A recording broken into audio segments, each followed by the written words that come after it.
এখানে আমি পুঁই শাক ভালো করে ধুয়ে আমি পাতাগুলো কুচিয়ে আমি 1 বাটি পরিমাণ আমি কেটে রেখে দিয়েছি।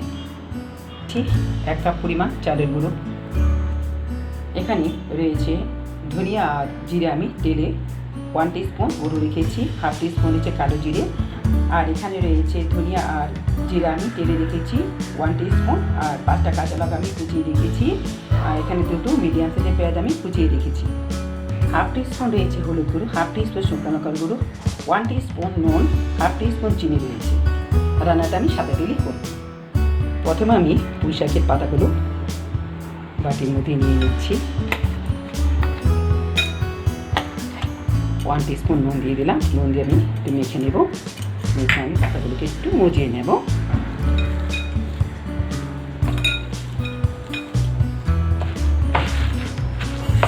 পাতাগুলো আমি মজিয়ে নিলাম। এখন আমি এক এক করে সব দিয়ে দিচ্ছি।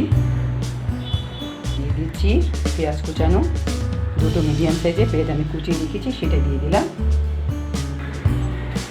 ভালো করে আমি একটু মেখে নিচ্ছি।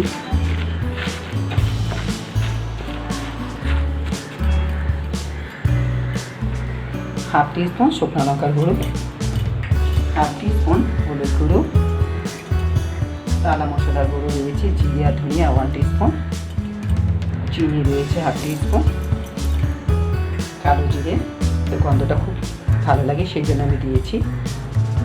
5টা কাঁচা লঙ্কা আমি কুচিয়ে রেখেছি, সেটা দিয়ে দিলাম। 1 কাপ পরিমাণ চালের গুঁড়ো।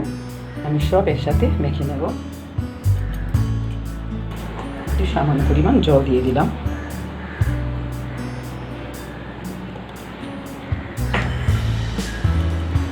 আর একটু জল লাগবে আমার।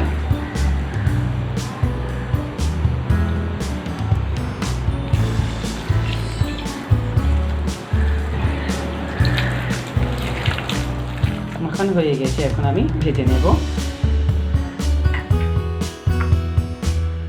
তেল গরম হয়ে গেছে, এখন আমি পাকোড়াগুলো এক এক করে দিয়ে দিচ্ছি। ছোটো রসটা আমি মিডিয়ামই রেখেছি।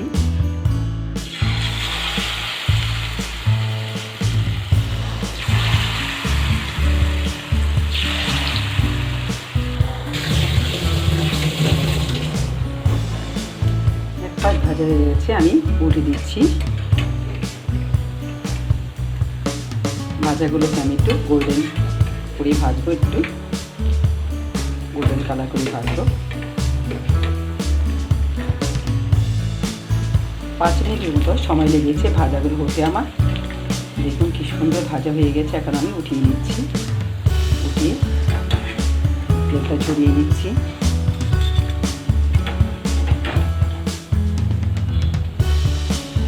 একইভাবে আমি সব ভাজাগুলো ভেজে নেব। দেখুন আমি দেখিয়ে দিচ্ছি ভিতরটা কত সুন্দর ভাজা হয়েছে এবং মুচমুচে হয়েছে। খেতে খুব অসাধারণ।